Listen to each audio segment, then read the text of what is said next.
Hai. Halo. Hai. Woi. Hai. Hai. Hello. Hai. Aloha. Hai.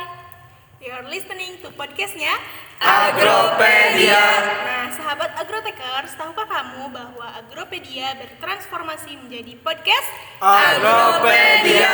Dan tahukah kamu bahwa akan ada 4 tema penting yang akan dibahas di podcast kali ini?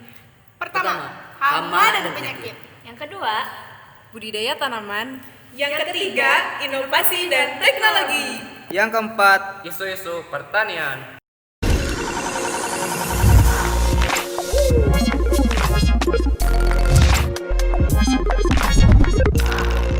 Halo Sobat Agrotekers, mungkin sebagian dari kalian sudah tahu bahwa Menteri Pertanian Indonesia yang baru, Syahrul Yassin Limpo, di awal 100 hari kerjanya akan berfokus membenahi data pertanian guna meningkatkan ketahanan pangan.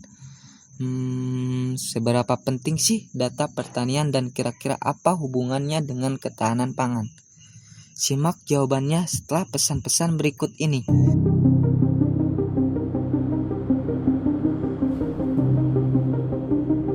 International Food Policy Research Institute atau IFPRI mengungkapkan bahwa ada sekitar 22 juta penduduk Indonesia yang mengalami kelaparan kronis. Data yang dikeluarkan pada 2019 oleh Lembaga Riset Kebijakan Pangan yang berpusat di Washington DC, Amerika Serikat menyebutkan bahwa Indonesia memiliki skor indeks kelaparan global sebesar 20,1 dengan predikat serius. Dari 117 negara yang disurvei, Indonesia menduduki peringkat ke-70 setara dengan Filipina.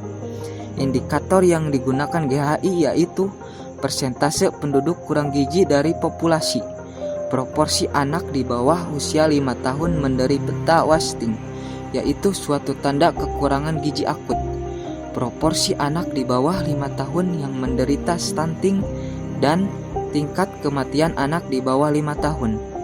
Angka kelaparan yang masih cukup tinggi disinyalir sebagai akibat dari tingkat kesejahteraan yang masih rendah, sehingga menurunkan ketahanan pangan. Kementan sudah memetakan wilayah yang dikatakan memiliki potensi rawan pangan, yakni sebagai 88 daerah pada 10 provinsi yang ada di Indonesia. Pemetaan tersebut didasarkan atas 3 aspek utama, yaitu meliputi aspek ketersediaan pangan, akses pangan, dan pemanfaatan pangan yang diperinci menjadi 9 indikator, yaitu 1. Rasio konsumsi normatif per kapita terhadap ketersediaan pangan. 2. Persentase penduduk hidup di bawah garis kemiskinan. 3. Persentase rumah tangga dengan proporsi pengeluaran untuk pangan lebih dari 65% terhadap total pengeluaran. 4. Persentase rumah tangga tanpa arus listrik. 5. Rata-rata lama sekolah perempuan umur lebih dari 15 tahun. 6. Persentase rumah tangga tanpa akses air bersih. 7. Rasio jumlah penduduk per tenaga kesehatan terhadap kepadatan penduduk. 8. Prevalensi balita stunting.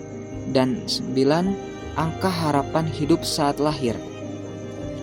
Permasalahan-permasalahan tersebut masih belum teratasi dengan baik karena keterbatasan data yang dimiliki pemerintah.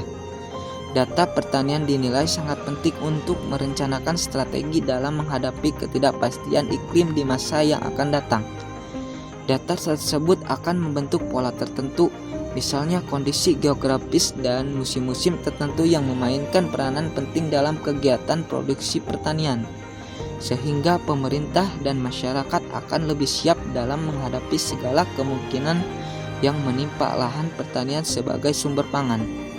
Melihat pentingnya penyusunan data dalam pertanian, Food Agricultural Organization atau FAO, Perserikatan Bangsa-Bangsa atau PBB, membukakan sesi ke-28 Komisi Asia Pasifik untuk Statistik Pertanian atau APCAS di Bali hingga 14 Februari 2020.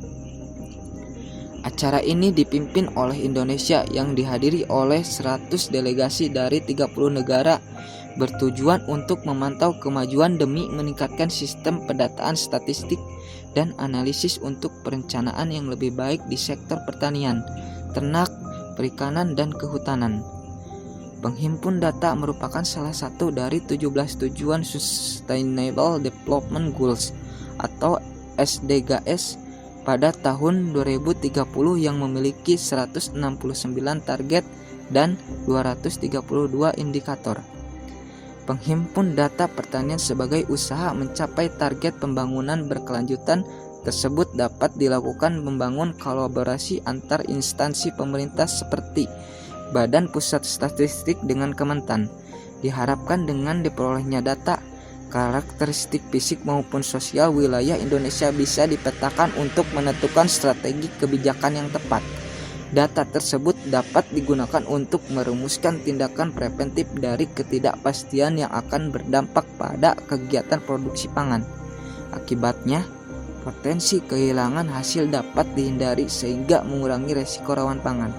Ini memungkinkan untuk menekan angka kelaparan yang masih tinggi di Indonesia dan menciptakan kemakmuran bersama. Stay tune di hari Senin ya. Bye.